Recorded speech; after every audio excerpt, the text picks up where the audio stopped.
All right, and we're live. If we can get an audio check from those following, and I'm going to go to the overhead cam for a moment and preview what we're going to be talking about here. And then we're going to have a few special guests get into all of the details that people have been asking me about constantly. And I've been teasing little spoilers of information with the prototypes, but we finally have the real deal coming in pretty soon. So let me just flash up what that is. All right, hopefully we got a bunch of boxes in the background. That is not what it is. So we're going to be talking about these acrylic cases for various sorcery products and, as it turns out, other games as well. But of course, on this channel, we care mostly or exclusively about sorcery. So we have the booster. We're going to talk about the booster boxes, alpha and beta, the pre-con kits, and then within those, the individual pre-con deck boxes. So as I said, there's a couple elements to this. First, I'm going to let the guys that produce these come on and introduce themselves, introduce what very briefly the agreement that we have set up between them and Collector Arthouse. And then we will have a special guest artist who has some involvement in this, which the guys will introduce and talk about. And then that artist will come on. You guys will recognize this person immediately, and you'll find out what they had to do with this company and with this acrylic case product. So without further ado, let me remove the overhead cam for a moment and bring on the Bearish brothers. Hang on, let's go split screen. Hey, how you guys doing? How's it going, Mike? And to Why all don't of you Collector Arthouse.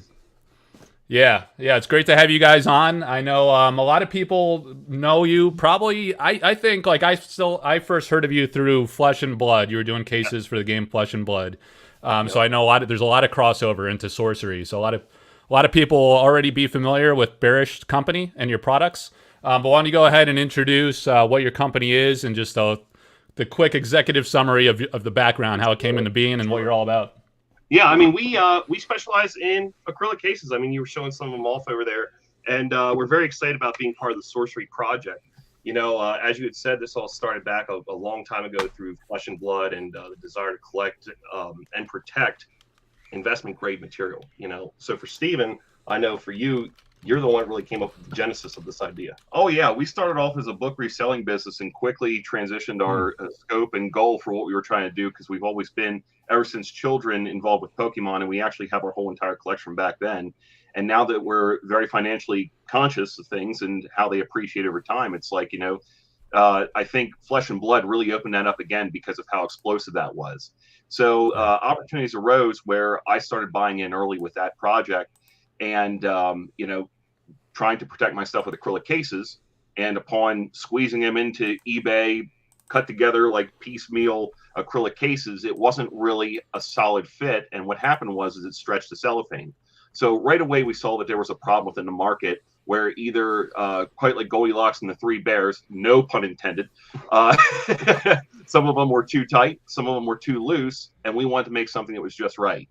And so the idea within our company, our mission is to make true fit acrylic cases, something where it's going to protect, it's going to look sleek on your shelf if you want to display it, and it's going to have something, you know, just alive for a long time in the sealed format. It's really quite an interesting feat how things over time have matured in the collector space and trading card space to where they're almost included in people's portfolios now for investments. And people are looking at that differently now with, you know, we're 35 years old and looking back on some of these booster boxes when we were kids. And it's like, man, can you imagine spending $4 on a Pokemon booster pack? And now that $4 booster pack is worth $400. Yeah. And just as any other company out there or games progress and grow, you know, there was nobody in the acrylic space that would have the courage to take on the real problems. And I think that's what we did. We poured our passion into something that we enjoyed as children. We got adults. We have money now. We're 35 years old, like my brother said. And when you get to this age, you can look back at those 9-year-old investments and start spending your hard-earned cash today on stuff back then that made you happy. And in a lot of those cases, people are trying to find stuff, as my brother says here, about investment grade materials. And you see that it's reflected in all prices of TCGs. And one of the latest big juggernauts to the table right now is Sorcery, and we want to make sure that right out of the get that people who want to collect the original pieces of Sorcery are going to have a chance to have acrylic cases that really reflect their passion and also protect it while looking great while doing so. Awesome. Yeah, and so there's a few options on the market. Well, so what we're going to do is we're going to bring on an artist. I'll kind of tease that in a moment, but after she comes on, and I probably already kind of gave it away. Some people have been guessing. But and I tease it. It's an artist from Europe, a big artist in Sorcery. But after, she's going to come on and show something. And then we'll talk more about the product itself, the different SKUs, different product lines. Some people don't know the word SKU. And then also the pricing and stuff like that, right? But first, you guys, I forget how it came up. I think you approached me. You said you wanted to do some rebranding. You got the logo on your T-shirts there, but you wanted to commission an artist to do some new branding for your different product lines and for your company overall, as I understood it. And now that artist has done the work, and they're going to show what that is. And it's an artist we've come to love through Sorcery, so it's a very exciting connection there. Any words you guys want to say on that before we bring the artist on? Well, I'll say one thing about it, and it's interesting because you've been in this for us from the beginning. So as soon as we saw Sorcery come into the picture, there was quite a clamor for people who wanted what we've been offering for Flesh and Blood in the Sorcery space. And we've recognized the essence and passion that the creator of Sorcery was looking at for collectability. And that drives us to our decisions in a lot of situations to make the cases that we make. So when you approached us, and we're talking 3, 4, 5 months removed now up until we got this up and rolling, even you inject some ideas into this, especially when it comes to the art side of things. And before, we were afraid to make anything outside of black and white just because of keeping costs down. But that's just not the way the world works anymore. You can make things in color, make them beautiful. So this rebrand that we had going on was directly involving, you and the things that we're about ready to see, and the artists you're ready to bring on. Yeah, it's all about that I found in business that it comes down to networking. I think a lot of people, whether you're in business or not, you can say that at some point in your life, networking has paid off in some way in dividend. And when we found out that you were one of the leading voices in Sorcery, and you can taste the passion that people have. You know that when you're sitting at the table with good people, and especially for our cases, we wanted to make something that was affordable for people, that would look good on their shelf, and just do the job unapologetically. Make something great that people are happy to have.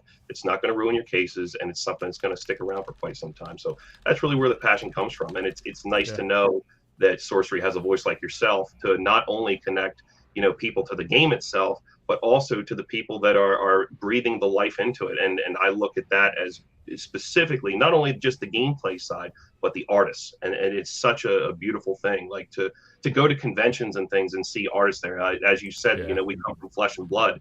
And one of the most starstruck moments we have was, meeting people like Steve Argyle and Federico Musetti. And, they're just people just like us. They're people just like the people watching your program right now. We're just fortunate enough to be able to speak on it. And they want that chance to talk with people, and it's really cool to have that opportunity. Yeah, absolutely. Well, the artists in this game, they really don't know how big of stars they are until they go to one of these conventions and they're like, wow, people really love what I do. So. Yep, absolutely. Yeah, and I know you guys are passionate about what you do too. I could tell right away because we talked on the phone, and I was like, all right, let's go. And you're like, no, we're going to drive down. You guys came all the way down from York, Pennsylvania. We're going to drive down, meet you at your convenience. I stepped out during lunch one day, and we had a great conversation and talked about how great the product is. And I was immediately sold, and I said, this is the one. I only want to back the best of the best, the top things, and you guys definitely have the best of the best, in my opinion. And you have one of the best artists out there. So let me pop her in, and we're going to see your guys' new branding. There we go. Severin Pinu. Hello. Hey. Thank you so much for joining us. Believe it or not, this is the first time that we ever talked to Severin in person, just so everybody knows. Yes. Wow. Everything happened over, messaging and things like that. So, it's a real pleasure. Absolutely. It's a pleasure to meet you. Yes. Thank you. So, you have... And The funny thing is, I thought they were going to only ask you for one painting, and now they come out, it comes out you did several, so one for each of their products. So I think you have all the paintings next to you, and we can talk about each one and how it's going to be used with the Bearish cases and for their overall company. So I guess between you and Steve and Chris here, you could talk about how each piece is going to be used and kind of your idea, how you came up with the concept for each of these. About the overview of what the idea was. Originally, it was going to be one painting. And my brother and I talked about it, and we wanted to have something that was recognizable on the shelf. And if you look at our product boxes, the new ones that are actually coming over right now from our shipment from our manufacturer, every one of them features a flag on them now. So Flesh and Blood will have a certain color flag, Sorcery will have a certain color flag. You go through the whole entire process, and it's like, we need more color, we need more life on our boxes. That was one of the things that we really wanted to capture. And I think it started mainly with the idea of what we see behind Severn right there, which is what we call our universal bear. And it's kind of really, she captured the embodiment of a battle bear, which is what we wanted. Something strong, something armored, protected. Yep, all of that good stuff. And that idea germinated into something more. We're like, if we have just this picture on all of our products, if I go to the store and I want to find a sorcery box, if I can have all my sorcery products have a sorcery bear, that would be pretty cool. What about a Pokemon bear? What about a Yu-Gi-Oh bear? What about a universal bear? And it just started to explode from there. And we're like, Severn, we need a lot of paintings. Thus became the Fantasy Bear project. Yeah, the Severn Fantasy Bear collection, we've been calling it. Awesome. So what is this first one that she has on the easel next to her? That one, is the Universal Bear. That's going to represent stuff like our pack cases. We have a patent on our pack cases that it fits booster packs. One of the biggest problems, just general overview of what it is if you ever take one of the booster packs and put it into the cases that were on the market, if you would shake that around, the pack would float inside the case. The flaps of the packs would impact the sides of the case. My brother's going to go grab one real quick. And what we did and where our patent lies is in the rail technology that we use. It does not squeeze the flaps of the packs, but it supports them. So when you shake a pack inside of our booster pack case, it doesn't go anywhere and doesn't impact the product inside. So once again, just one of those problems in the market that we needed to solve. But we definitely want to have many other products out there that are universal pack cases. Then our universal pack case here, you can see it right here, what it looks like. And on the side, nice. Rail system that comes in, and you can wiggle it around. It don't go anywhere. You look at any of the other competitors, it just doesn't do that. And then the other thing too that I was going to show is there's our gloss bear that we had before, and the bear that you see behind Severn is 1,000,000 times better than the gloss bear, and he will be gracing that type of packaging. Yeah. So Severn, what medium did you use for the painting next to you? What kind of painting? What medium did you use? Acrylic and pens. Okay. Yes. Okay. It looks large too. Acrylics and color pens. Yes. Do you want Very nice. to see the Bearish closer, maybe? Sure. Yeah, bring it in. Wow. Yes. Wow, that's beautiful. Banner and everything. Oh, Bearish. Amazing. It's gorgeous. Yeah. What were your thoughts bringing it all together? So good.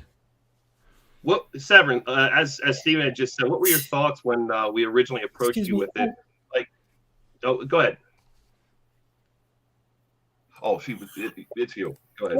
I think it was really a challenge because to draw some bears who evocate very well-known marks like Pokemon or Yu-Gi-Oh or Magic, without using the real elements, visual elements of these labels, was a challenge. You have to evocate it. Everybody must understand what kind of beers, but it's like a joke, and it was very fun to do, very, very fun. And you guys got really good ideas. And I must say, my favorite one is Pokemon. Yeah. My great favorite is Pokemon, and just after yours and Sorcery. Yep. They are gorgeous bears, and I know that when we approached you with it, there was the overall idea of kind of what we wanted to capture. One of the biggest things that we never want to do is tread on intellectual properties rights, but we wanted to have something that was recognizable, that somebody could sit there and say, oh, I could see how that relates to sorcery. I could see how that relates to Magic, Pokemon, and so on and so forth. Do you have all the paintings with you there, Severin? Are we going to go through them one by one? Yes, I can show you Sorcery, of course. Okay. So, yep. Look at that. This is a Sorcery Ooh. bear. Very nice. How amazing Of course, is that? with the 4 elements and the Philostone. Ah, the 4 elements. Beautiful. Yeah. Yep, Great idea. And the Philosopher's Stone there in the center. That's such an amazing Awesome. bear. The heart of the bear. Yeah, the heart. The heart of the bear, the heart of the company, heart of the project. I think I love all it. the sorcerers will recognize them. Yes. Yes, yes. Yeah. Hey, Severin, Yeah. did you understand And when you were after, painting? Did you understand when you were painting the Philosopher's Stone? Did you know how important that would be to the collector market or the game of sorcery when you were painting it? No. Unreal. Because it was during the COVID time. And when Eric asked me to draw the Philosopher's Stone, he said what he wanted, but he didn't tell me. He didn't tell me it was a really important card in the game. So for Eric and for Sorcery, since the beginning, I do my best. So for this card, I do my best also. But the awful success is amazing. I didn't expect something like that, and it's really fun. And since I drew this card, I began to read again books about alchemy and the symbolism around alchemy. It's fun. That's so cool. Yeah, and one of my other favorite bears is in the background there. This one here, I can't get enough of this, and I know that our ladies love it too. Is the this one is go ahead, Severin. Yeah, that one right there. That's the Lorcana bear. Yep. Disney princess, beer Disney princess. Wow. That's a bear as a Disney princess. Yep.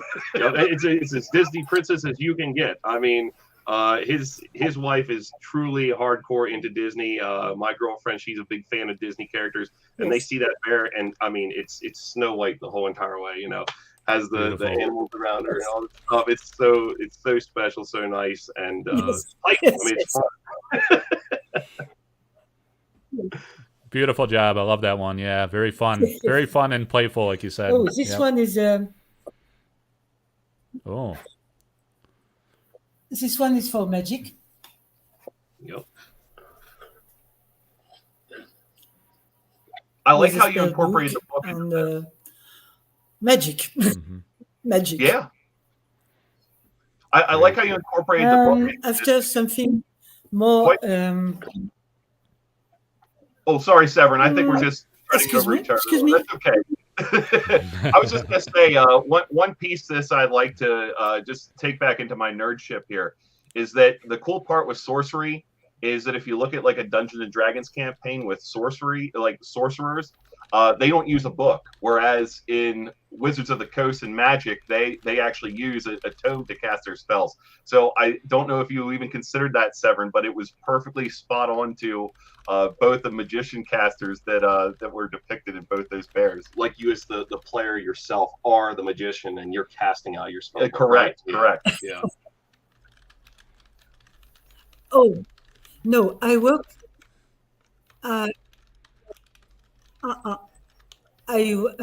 Once many years ago, I worked for Dragon magazine, And Oh, I- after I was a mother of two, no time to play. For me, so and it was very, very fun. I like, but my sons who are older now, they play Magic and they play Sorcery and they play Pass of Exile too on video games. So that's my boys who tell me Eric Olofsson is the creator of Pass of Exile. yeah. Fun. Yeah. Yeah. This one is Flesh and Blood. Mhm. The darker spear of the series. This is beautiful. I love it. I mean, it just embodies exactly what. And my Flesh and favorite one. And Blood- my favorite Pokemon. That is so adorable. Pokemon Bee That is so with Wow. the yellow squirrel. Yeah. That's It great. was And so fun. It's so important that And it's everybody- not right on the nose with what Pokemon was. Is because everybody knows that Pikachu is a mouse Pokemon. I like how we stayed close to the IP, but then when you went with the squirrel, I'm like, this is awesome. This yellow squirrel has the kind of a feel of a Pikachu, but it's not Pikachu. Yeah. I'm like, this is everything. Somebody's gonna see that and immediately good. see Pokemon. Wow, that's great. Yeah, all of them are so great. Nice. And everybody recognized. And the last one in the same category, Yu-Gi-Oh! Mystic. And this one was probably the biggest challenge for Mystic. us to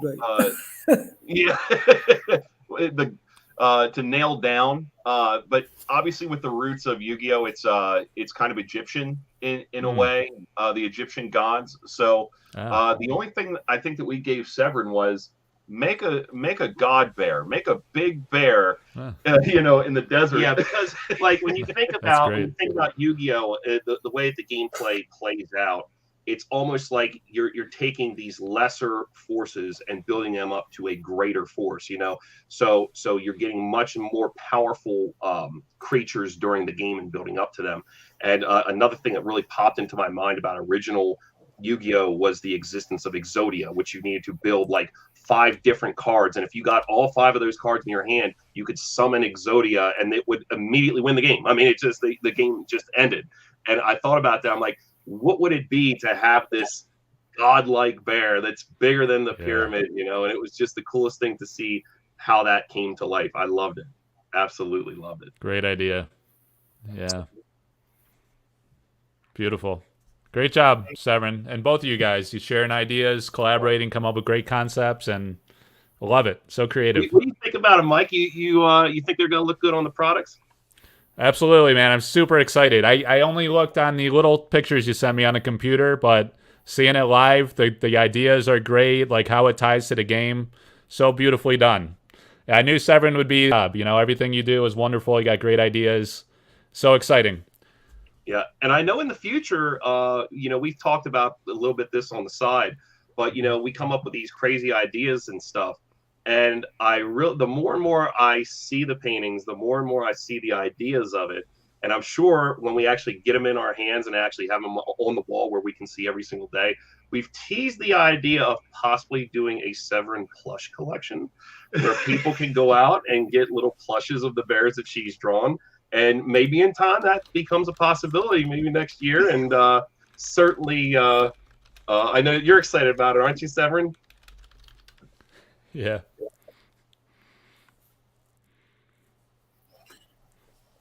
Yes. I do, excuse my French. Realize some little plush, some little toys will be really, really, really fun. Mm-hmm. It'll be adorable. And in the future, as other IPs come along, other games that we want to support, there's not going to be anybody else that we're going to use other than Severin. I mean, her art is absolutely beautiful, knocked out of the park. And for anybody out there that you know, has an opportunity that is looking for original art, you couldn't ask for a better business partner. I mean, you have moments in life where you get to work with great people, as we complimented you, Mike, and what you do with Collector Arthouse, and what you even do for the artist about connecting and networking people with sources. It's like you've known these people all your life, and you're like, okay, this person probably could go this way, this person could go this way. And when we came to you, you said, you need the best, you need to go through Severin. And Severin was perfect since the very inception of this project. And we gave her concept, just one line of concept for each one of these drawings, and she just ran with it. It wasn't even like one or two iterations. It was the first time she just nailed it in the head, and we're like, we got to get these in color. It was ready to move forward with the project. So the project went very fast. Awesome. Turned out great. Yeah, very exciting. Love it. Great job, both you guys. Thank you, Mike, for the link. Sure, thank you. I'm glad. I'm so happy that it came together. So exciting. Can't wait to see it printed on. They're gonna sell thousands of these, many thousands. So your art will be everywhere for the whole world to see. Yes. That's the idea. Yes. All right. Great. Well, thank you, Severin. If you want to stick around, you can. We're going to go to the show like each of their products now and talk about the pricing and the different products and how your art will be there. But thank you so much for coming on. It's great to see you. Always is. You're wonderful. You're beautiful. Thank you, Severin. Thank you so much, Severin. Great job. Thank you. Have a nice weekend. Take care. Thank you. All right. All right, guys. What I'll do here is we'll go to the screen. Do you want to, we'll pull up your product manual, because that'll give like each product page by page. Will that work? Yeah, we can do that. And then we can see which art, we just went through which art matches the product, but it takes it to a whole new level once you start seeing it, actually, the mock-ups. And then, did you want to minimize us a little bit, and then you can have the product catalog be bigger? Yeah, when it comes up, you'll see it'll change. So really quick, so we made the connection to the artist. That was awesome. We got Severin. She did amazing work. It's really exciting. I was telling the people in chat here, I'm super jealous now, like, of my simple, stupid little logo. I got to upgrade it and get something legitimate now. But so what we're gonna do is, like, we'll have an affiliate code, and then there'll be two tiers. There'll be one that anyone in the general public can use, and they'll get 5% off of the price that you guys usually sell at. And then if people are in the Collector Arthouse Patreon, there'll be a different code that just patrons could use and get 10% off for each of your products. But we want to show the products. You guys did a great intro talking about how yours is kind of different than other alternatives in the market, and kind of your value proposition, and kind of like your vision for how you protect, your great assets. Stuff in sorcery is very valuable, so we got to protect it right out of the gate. And like the modern culture of TCGs, people love to display everything from individual packs to the decks to the booster boxes. So it's great for both protection and display, and we'll talk about how it's optimal, that you guys have a very clean look, no magnets, no screws, nothing distracting like that. You just see the product as you see on the screen. And to that, what you were saying right there, we're very transparent. When it comes to business, I think it's important that companies out there respect their customers as people too, and to be transparent on everything. People say, like the inherent UV protection. Whenever you use acrylic for anything, there's always going to be inherent UV protection. Acrylic naturally does it itself. You mentioned about the idea about using screws or magnets and things like that. There was a time back in Flesh and Blood. I don't mean to pan on, but we had a failed release of the product, believe it or not. There was a huge clamoring for carton cases of all things. So if you can imagine 4 booster boxes inside of their shipping box, these people wanted to protect a whole entire carton. We're still going to do it. That's the other thing too. We're still going to do it. But the problem with that is we approached it very much like any of our other cases, but we used a thicker acrylic. And that sliding pane in transit would actually damage the corner. So that is not something that you have to worry about with the 3mm that we're learning about in our products. And if there's ever any kind of damage, we always back it. Like we'll always take care of any kind of customer issues like that.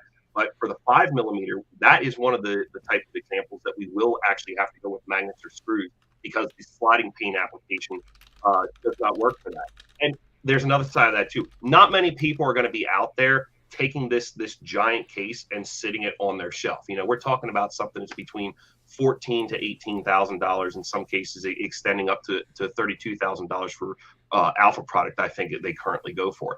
And the reason why those cartons are so important is because they have the chance of having a single legendary cold foil in them. Correct. So it's 1 out of 4 boxes of Flesh and Blood product will have that. So if you have a sealed carton case, that there allows the person to know that the collation is correct.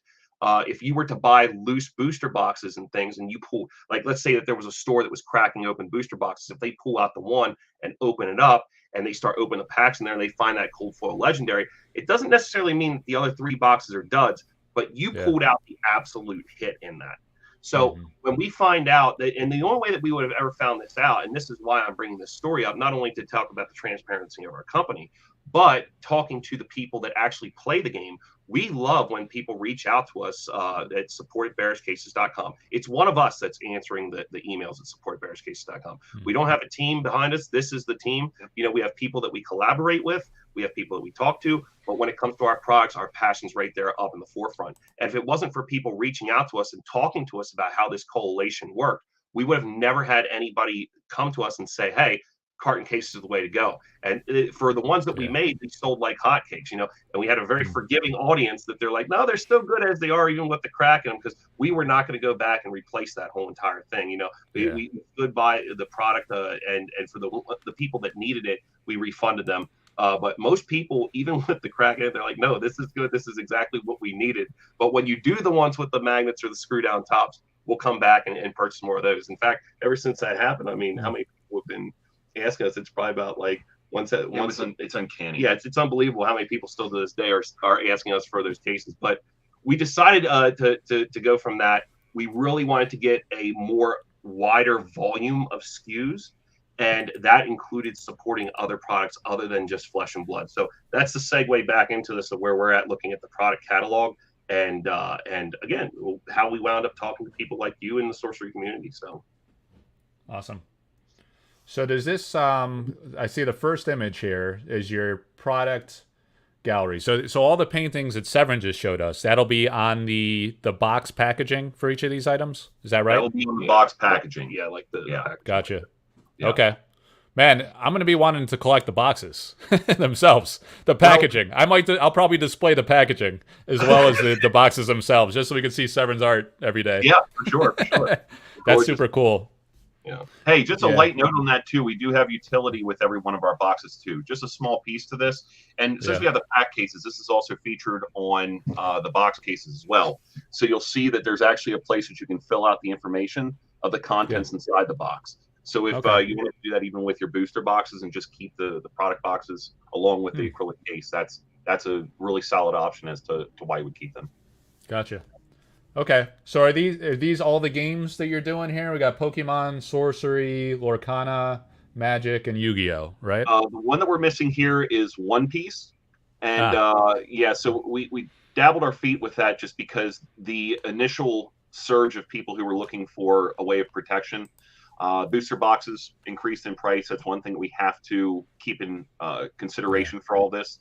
If it becomes a game that just goes to zero, then, obviously people aren't going to, keep it in an acrylic case. So, One Piece seems to have some legs right now. All these games seem to be here to stay. And it's good to see that Sorcery is within that list. Also, Flesh and Blood's missing from this as well, but you'll see how robust that library is as well. The only one that's second to Flesh and Blood is probably Sorcery. We have quite a big investment in Sorcery now. Great. Yeah, in terms of your initial wave of product that you ordered. Gotcha. Yep. So I think let's just touch on that, because I saw people were posting on Facebook just a minute ago saying they're sold out on the website already. How do I get this? So, like, for one, like you did this massive print run. You guys are ordering an initial wave of product. You were commissioning the art from Severin. The art obviously is now ready. Although is the artwork going to be on this first wave of product, or will that come later? The Severin art? That will come later. Yeah, the first order is just to make sure that it's almost like a test for our supplier as well, because this is our first mass production order. We ordered around 6,000 to 7,000 cases. That's currently on the slow boat over here to New York. Rest in peace, Francis Scott Keybridge. It was supposed to come into Baltimore. Yeah, I know. Unbelievable. Yeah, needless tragedy. to say, that's going to hit port around May 29th. We're looking at publicly releasing the numbers. And we can do it here today. We do have the numbers. I believe we gave them to you too, Mike. But publicly releasing the numbers to order them on the website next Friday. And then that way, that'll be the pre-orders and people can get set up for when they hit our warehouse. So all good things, a lot of moving parts, but yeah, and the best thing I can say is definitely Mike's been a champion on this too, but also follow the Bearish Facebook page as well. Like any kind of major updates, we don't spam people. We're not sending out like mass marketing mailers or anything like that. It's strictly for information. We are not trying to ram anything down people's throats about like, oh yeah, here's this discount code. There's that. We want people to know that they're respected, just like we respect the product and the passion that we're trying to do. So whenever there's any kind of massive updates, we will post it on there. We still don't have a final date of exactly when it's going to be here, but the second that we know it, we're going to post it on Facebook and say, this is when you guys can accept it. And for our first wave of flesh and blood products, we had, I want to say, well over 100 orders that came in. I think we had them shipped out within like 48 hours. Yeah. So it'll be a quick turnaround by the time that they get here. Fingers crossed we have them for the Cortisone Cup. So yeah, there you go. I was just going to mention that. So you're getting the shipment in the port May 29th. There's always some uncertainty with how it gets to you ultimately, coming through customs and all that type of thing. So let's say sometime in June, hopefully you guys will have the product in hand, but you're going to start opening pre-orders because you've printed a certain number. You're expecting a certain number of inventory.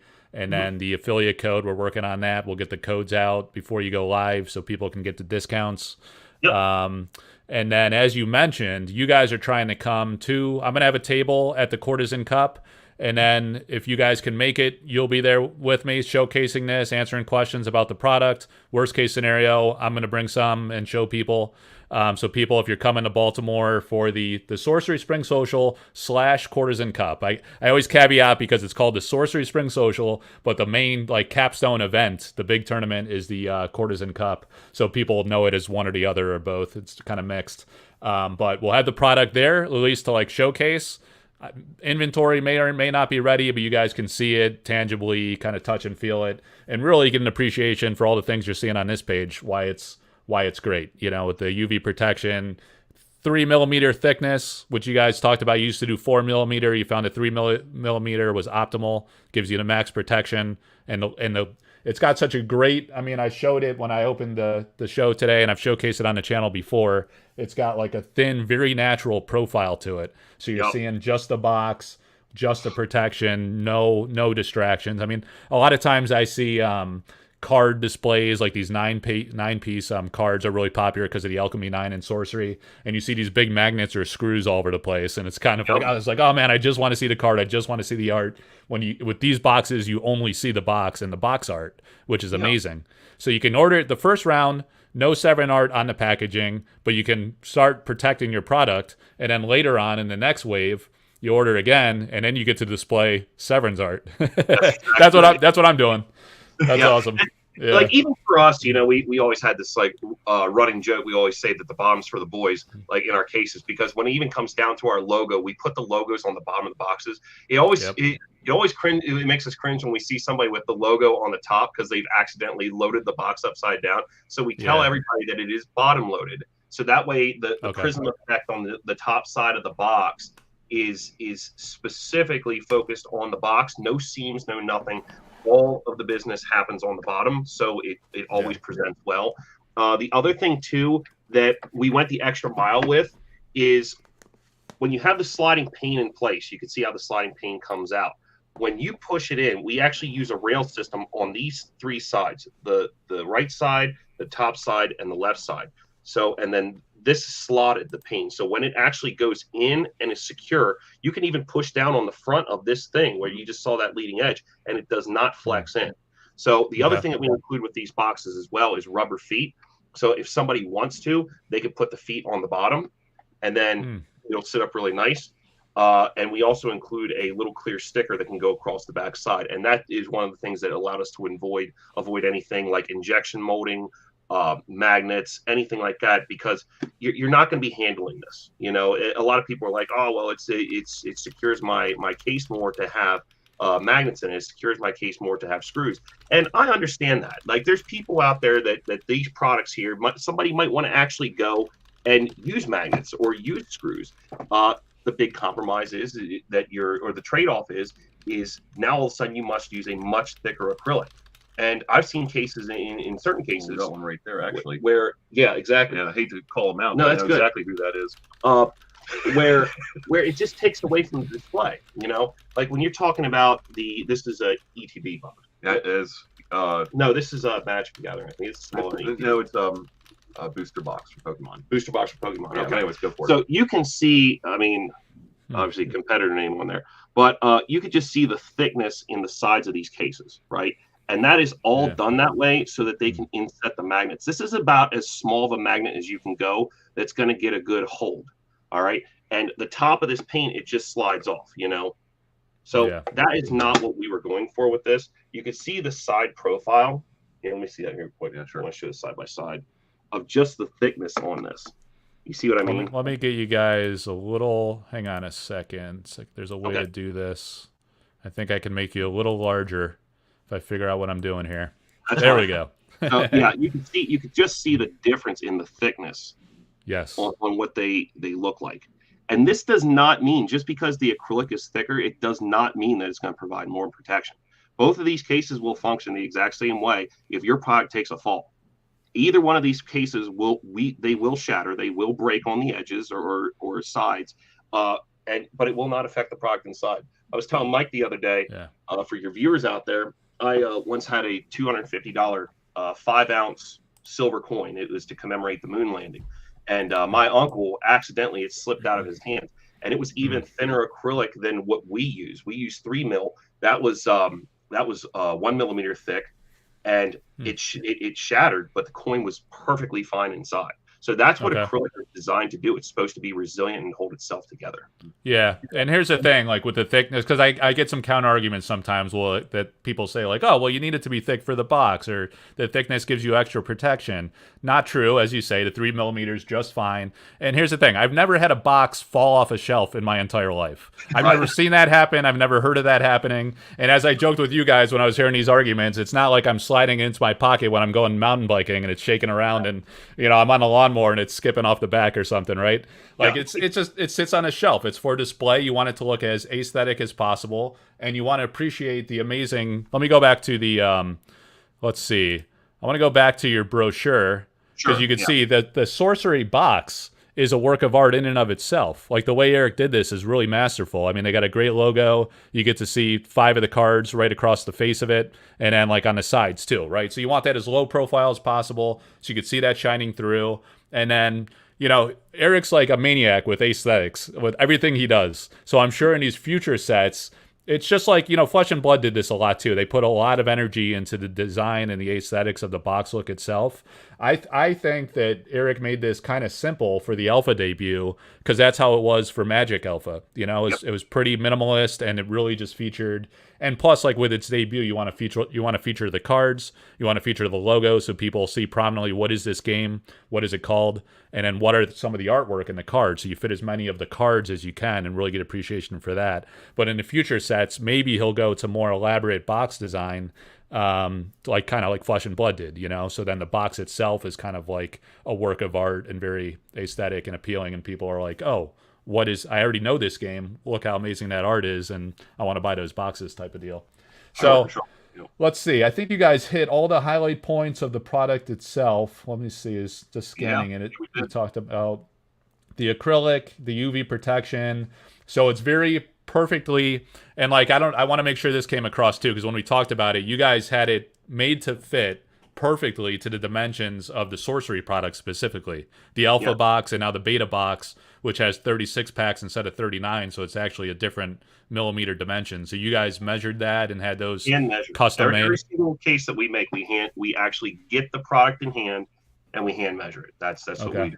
And Awesome. really, and just to say it this way, and it's not any consolation other than to say that this network occurred, but because of Mike is the reason why we have these sorcery boxes right now. He reached out. Actually, you know what's kind of funny? I'm going to say it's because of the community. Because the community was nervous about sending us product, obviously not being in the space before, and we have such a reputation of Flesh and Blood. But they said, "Listen, you got to reach out to these guys."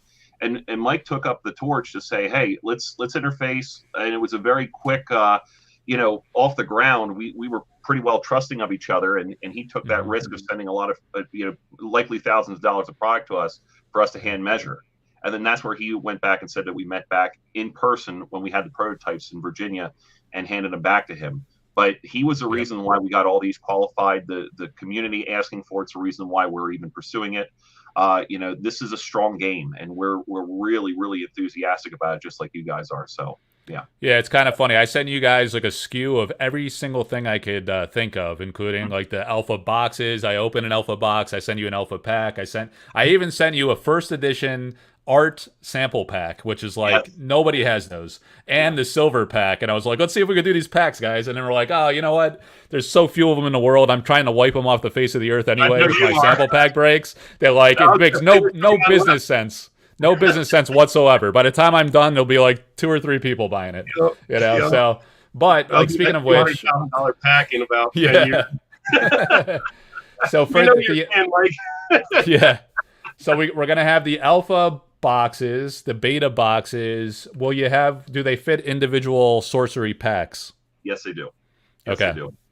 Great. In fact, here, let me show you something here real quick. I think this is I really want to bring this to everybody's attention. This is the first time that I'm showing this on screen.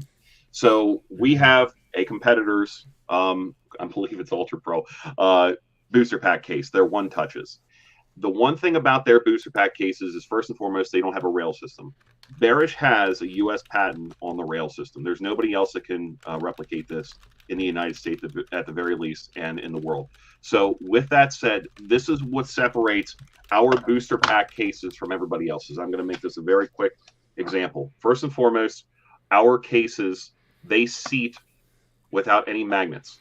So there's no way that this is going to come open. They have a clamshell design, and then this pane recesses within the cradle of this booster pack case. So it'll slide in here, and it'll close, and it'll clip into place. That's a magnetless. It will not open.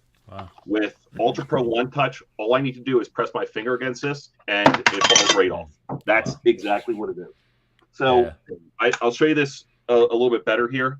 So they don't have any recess to their cases at all. In the camera frame, yeah. Well, I'm trying to get it back in here. My apologies. Okay, so basically what you have is you have 2 claws that go down here into the bottom. This pane sits on top of the cradle, and it just merely slides right off. There's no way of that holding a booster pack in place. That's the first problem with this in terms of protection. Ours, it holds it in place. You cannot do this. It's tamper resistant. We could almost say it's tamper proof. But then the other side of it too is when you put a booster pack in here, those pack tabs that are glued together, the weight of the cards in that pack are sitting on that tab. So either the tab is going to fold downward and it's going to have a lot of pressure on it, or it's going to open up over time. So I hate to call these hot garbage, but there wasn't a whole lot of thought between what this is and what the intent of securing and protecting a booster pack over time is. That's where you have this rail system here. It holds the cards in place. It does not squeeze the tabs. It does not squeeze the tabs. There's a gap in between the rails there, and you can kind of see it in that shot right there, which is very important for collectors to know that this pack is suspending itself. It's not being clamped. Right. So this is an engineering feat for Bearish, one of our cornerstone, and the TCG community. The TCG community needed. Yeah. So. Yeah, that's awesome. I think that is actually very important for packs. As I was talking earlier, you're never going to have a case fall off a shelf. So I think, like, first and foremost, I mean, protection is important as long as it's clean and it's secure.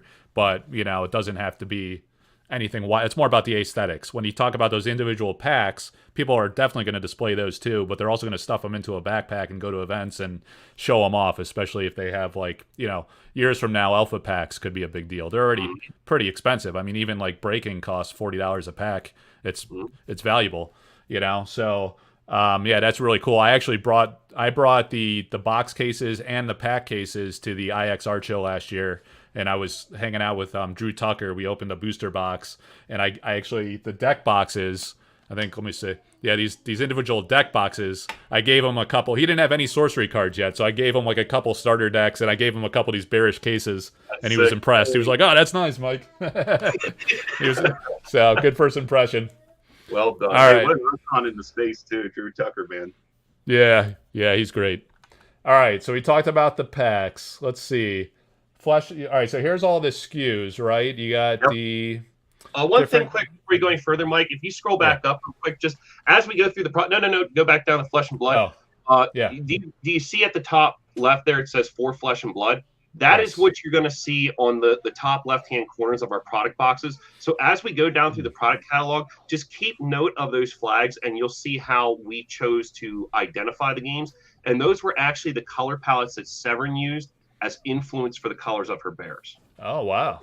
Yeah. Very cool. And not to mention there were borrowed color palettes off of the logos in and of themselves. So we borrowed, like when you see Sorcery, we borrowed the color palettes off of the Sorcery logo, so it would help stand out a little bit more. But feel free to keep going.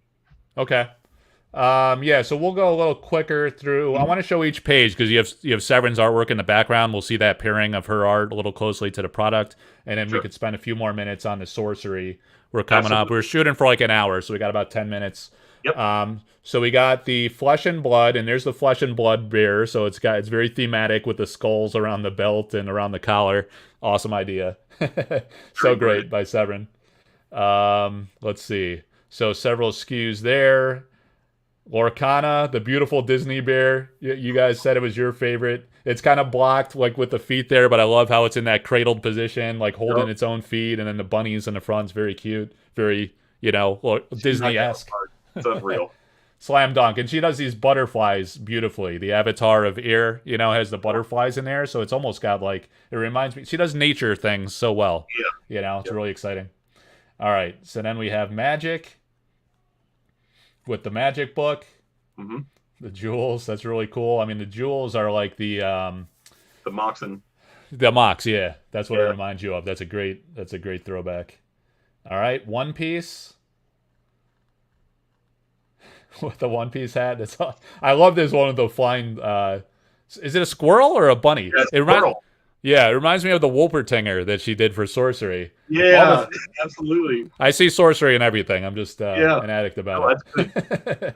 So that's really cool. And here we are. All right, so we're down. Let me just, I'll come back to Sorcery so we can see your others really quick. Oh, okay, so here's your Universal. So like on your main packaging design or your social media and stuff, we'll see this beer.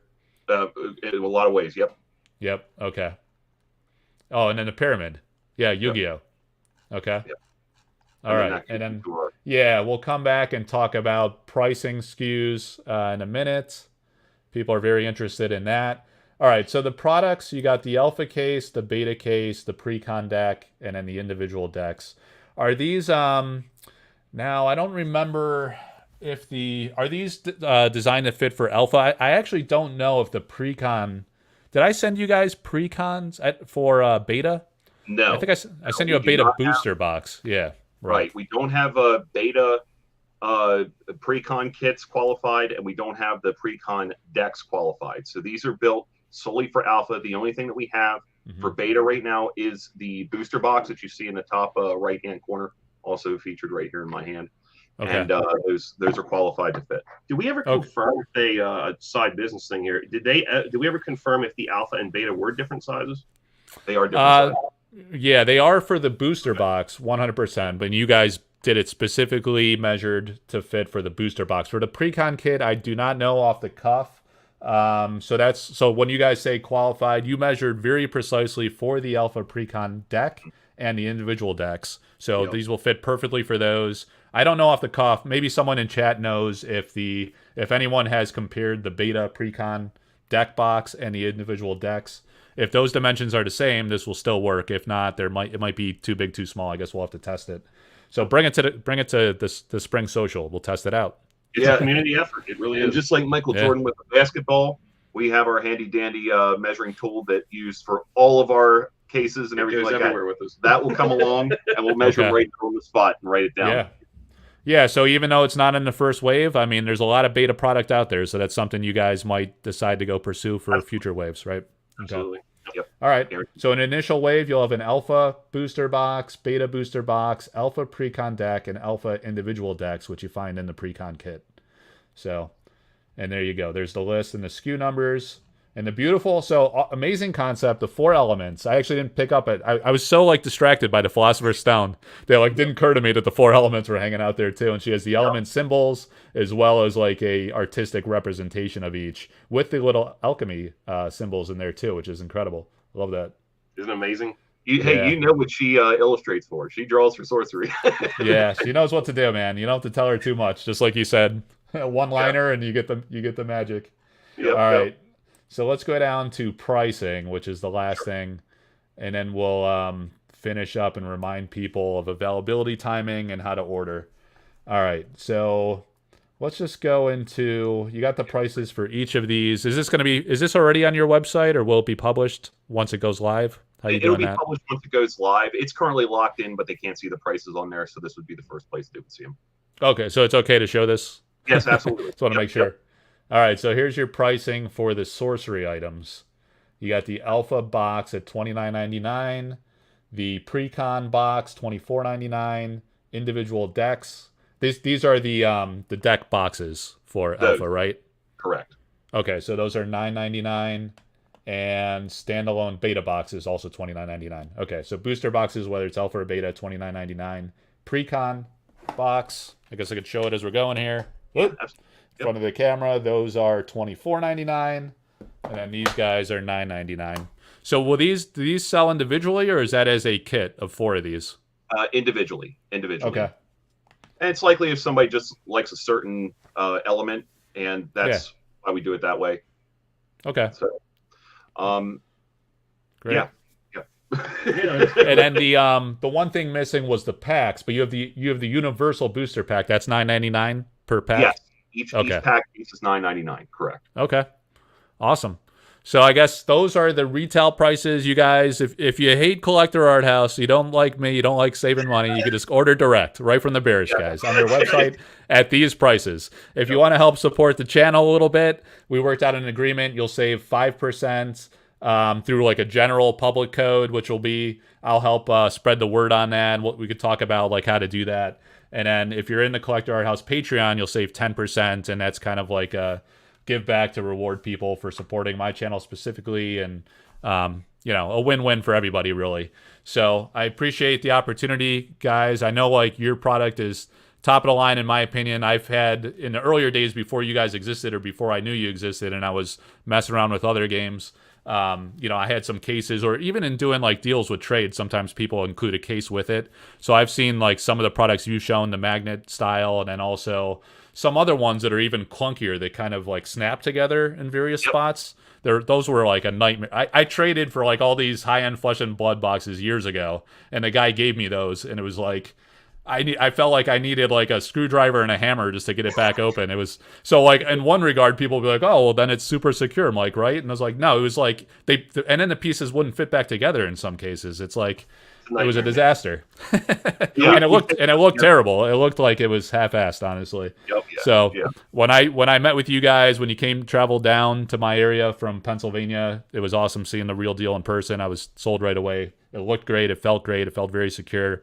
The door mechanism and the groove, the insert groove, like you talked about, holds it together. It's not moving. It's not going anywhere. Sitting on your shelf, and it's great protection.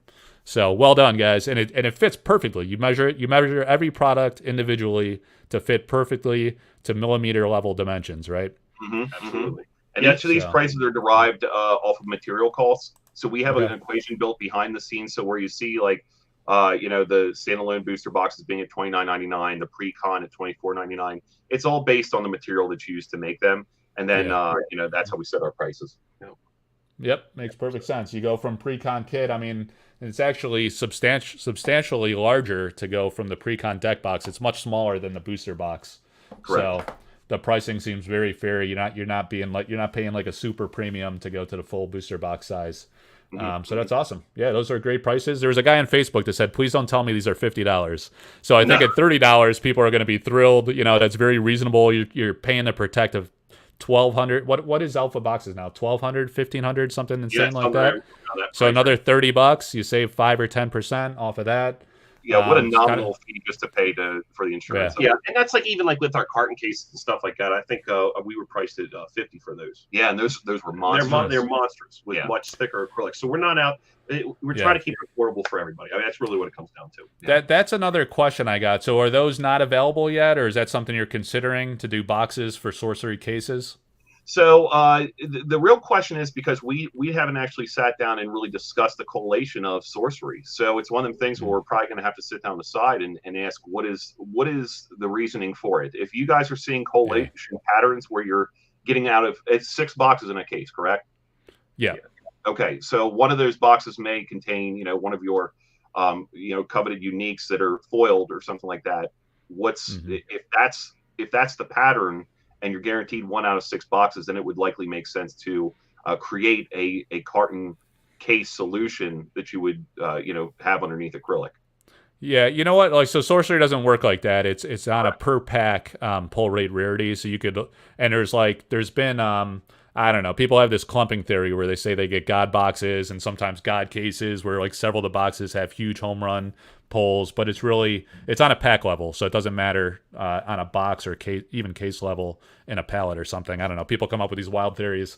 Yeah. So I think like people are asking just because they want to protect a case because it's very valuable and or display it. I mean, they're displaying cardboard with a little sorcery logo. I don't know how much of a market there is for that, but that's a question we can ask people when we're at the Courtesan Cup, Sorcery Spring Social in Baltimore, get some feedback, or if you guys want to comment on the video stream when you watch it back here, let us know if you're interested in cases for box cases. It's kind of correct. It's kind of a mental exercise to think through it.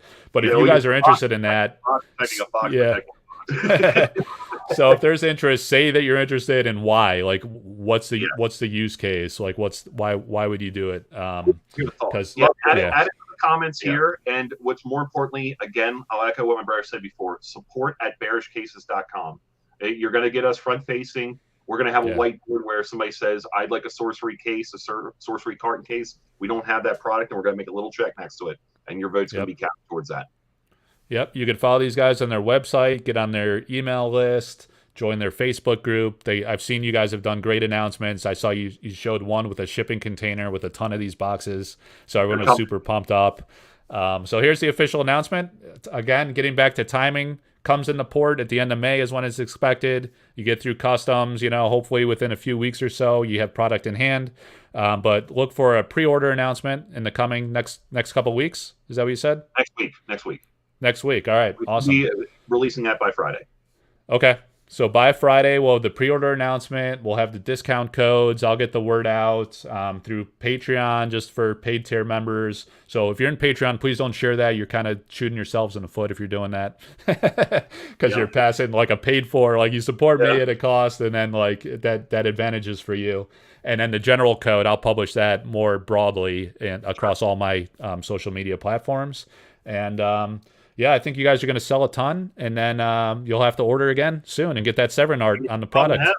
Beautiful problem to have. We're here to protect people's products, and we're going to stand by that unapologetically. So, hey, next time we have some more art coming out too, you know where we're going to be, Mike, right here. Yep. Yeah, man. Yep. Yeah, can't wait to see you guys in June. Just like you guys. So, just right down the same vein. We're very approachable on any new ideas or anything like that. It's the future of Bearish. When you support us, we're not just looking at acrylic cases. We're looking at different things as well. I really don't want to spoil anything. One thing I will say is we're going to eventually have standards for our booster pack cases. Not an oversight by us. It's just in terms of how much injection molds cost initially. So the more that you support us, the more that we can, run and fly with wings. Yep. Okay. Awesome. Thanks, Mike. Thanks for coming on. Thanks to Severin, the legend, for painting for you guys. Not just one, but you got like what? How many was it total? Seven. Yeah. Oh man, I'm so jealous. You get to keep the painting too. Someone asked in chat, and I was like, "Those bastards." Well, you paid for it, and I was like, "Man, I gotta get serious about my goofy little cartoon logo because it's really exciting." Hey, just to give them a chance, nobody really had any standout questions, did they? Oh yeah, if anyone had any questions, we'll take a few minutes here. Let me scroll through the chat. Yeah, we also could follow up too if that'd be better. Oh, okay. So they said they missed it, but are the booster pack cases UV protectant? Oh, yes. Yes. All acrylic, just for everybody. My brother said this earlier, just so everybody knows about acrylic. It is inherent UV protection. So when they use this as another competitor or anybody says, like, you have UV protection with our cases, it's not some sort of coating that's put on the product. The acrylic is inherently UV protecting. So, you're going to get that with the booster pack cases as well. Yeah, we actually met with an injection mold company early on in the production of our pack cases. They were very generous to even bring us into their boardroom. And we were stunned at how much they opened the doors. And they were literally bringing out samples of different types of product that was 30, 40 years old. And acrylic was one of them. And it looked beautiful just as the day it was made. No yellowing. No yellowing, no nothing. It was very cool. Very cool. Okay. There was so earlier, as you guys were talking about the product line, this is where did it go? Here we go. Plans for Star Wars Unlimited. How do you guys decide to expand into like new games? Do you wait till there's enough buzz and there's got to be a value proposition, right? Because you're taking a risk, like pre-ordering massive inventory, trying to serve a market. I'll explain it this way. So the reason why we were so ambitious to jumping onto Sorcery is it immediately had an inherent collectability side of it. And that was really driven by the original art pieces. I mean, we're seeing so many artists out there. They start off with something and they finish the art digitally. We're seeing people out there now doing AI generated art, all of this stuff. And so for games such as Star Wars Unlimited, there is our eyes are on it. I mean, we're looking. But it comes down to longevity. And we really want to watch the markets. We want to see how people do with it, see how the secondary market goes, and just see the buy-ins from people. And from there, that's when we really look at the idea of bringing something to the table. It costs, I got to be very honest, it costs a lot of money to bring a product into the table. The amount of cost that people don't see and the time behind the scenes to R&D just one product, it's a lot. It's a lot of time. And it seems real simple to just have an acrylic case that you just slap together. So that's not what we're doing on this. That's not what we're about. So we want to make sure that whenever we do it, we're doing it for the right reasons. Star Wars Unlimited is definitely one of the games that we're looking at supporting in the future, though. If it has the longevity and legs, that's really what it comes down to. And the honeymoon phase for the game, we have a lot of eyes on different local game stores. And when I say local, I'm not just talking about our area here. I'm talking about like East Coast and things that we've made relationships over time. So we monitor when pre-releases occur and releases for games. One of them happened to be Star Wars Unlimited as well. The turnout is amazing. You're getting somewhere between 20 to 60 people that to standing room only in some of these places. So yes, the long story to this is yes. That is, it looks good. Star Wars Unlimited looks good. Yep. All right. Makes sense. So, I mean, you're serving a number of games here. So, yes. Yeah, it's awesome. A lot of people are into multiple games and are picking up Sorcery as a second game or going straight crossover and conversion into Sorcery. So people are trading products across categories too. So sometimes, protect it and send it. So, all right, guys. Let's see. Any last questions from the chat audience? Go ahead. And then as they're going asking those questions, one thing I'll say is it's really cool to see in the generations that we live in the immediacy of how the markets realize so fast. So to see that Sorcery has such a large collectability to alpha already is a really healthy scene to look at, to see that it's something that you could place in your portfolio. We don't have to wait 20 years to see Pokemon come into what it is now in terms of collectability and financial gain for people that hold on to it. So it's a really cool piece to be involved with, to say and see these gatherings that occur. And how the market trends and just influence it. A real big public PSA that I just want to tell all the viewers: make sure that when you're getting the younger crowds into your favorite games, that you are there fostering them. I mean, the best thing I could say is if you see a new young player come in, that is exactly what is going to drive the future of the games and the healthiness of the games. Because if you don't have that next generation coming up, everything that you guys are putting towards, the investability of these games and card games and stuff like that, it's literally one generation away from disappearing. So we definitely want to make sure that we are fostering that union and getting togetherness of people for the right reasons and the competitive play, because that's what allows these to exist for a long period of time, for sure. Yep. All right, guys. Yep. Let's see. Hey, here's a good question. How does this channel only have 1.5K subs? Come on, show some respect. There's a rookie number. Yeah, those are rookie numbers. I know, I'm an amateur. It's weird. There's like so many on Facebook. You guys can't go to YouTube and click a button? Come on, throw me a bone here. It's a great question, and I think it's because we're also underneath. We've been in this for about 3 years now, just with Flesh and Blood, and a lot of it came with financial securing on our side, and buy-in. So when you see that we have 1.5 thousand subs, it's because you see 2 people here. And I think this it's on Collector Arthouse. Oh, Collector Arthouse? Yeah. Oh, okay. Well, into that thing, it's like, you fly below the radar for so long, and it's like, how do you propagate your name? You're in sorcery, and there may be a time, Mike, where you share Mike's videos. Yeah, exactly. Oh, plug. Yeah, that you branch out to other games and you become that forefront for all artists, and we'd love to see that as well. So, any way that we can champion that, please.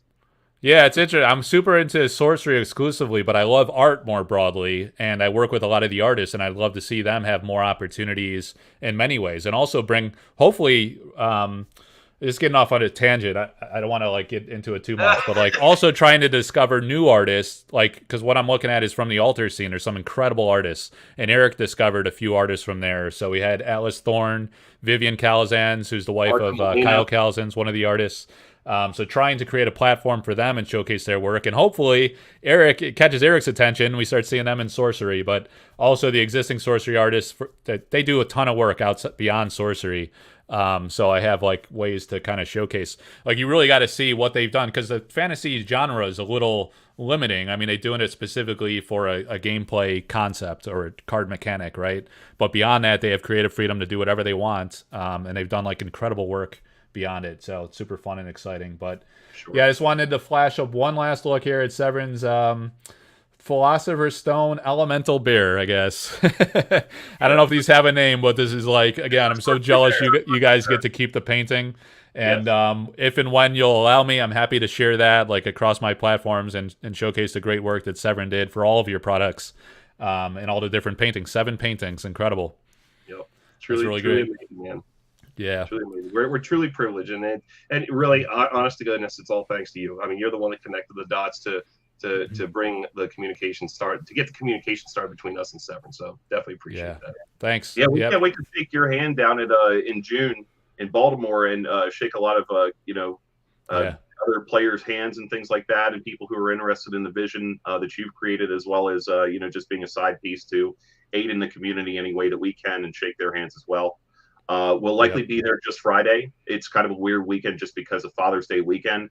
But my wife, she's going to handle the booth, I think, after that, if there's product on hand, and keep that ball rolling through the weekend. So we have a presence here.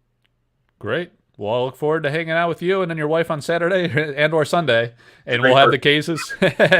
I'm sure she knows the product inside and out just as well as you guys. You could tell you're super passionate about it. You do it for a reason, and you do it the right way. It's a great product. It looks awesome. And I've had these samples forever, man. I have them on my shelf behind the Gadu painting. So I'm getting my display situation organized here as I get more and more paintings framed. But yeah, super excited. I mean, exciting to have one of the greats of sorcery, Severin, do artwork for this is next level for you guys. Super exciting. Unbelievable humbling. Yeah, unbelievable. Yeah. Sure. All right. Well, thank you. Thanks to you. Thanks for Severin to coming on. Thanks for everybody who's in the chat. The video is always live or recorded, and it publishes to the Collector Arthouse YouTube channel, so you guys can go back to watch. Drop comments about which products you like and why, and which you think are missing and why you need them and how you would use them. That's good feedback. Subscribe to these guys on Facebook, on their website, their mailing list to get all the details, and we'll get the word out within the next week. You'll see these go live for pre-order. You'll get the codes. Start ordering away, and hopefully we'll see these in the next 1 to 2 months or so.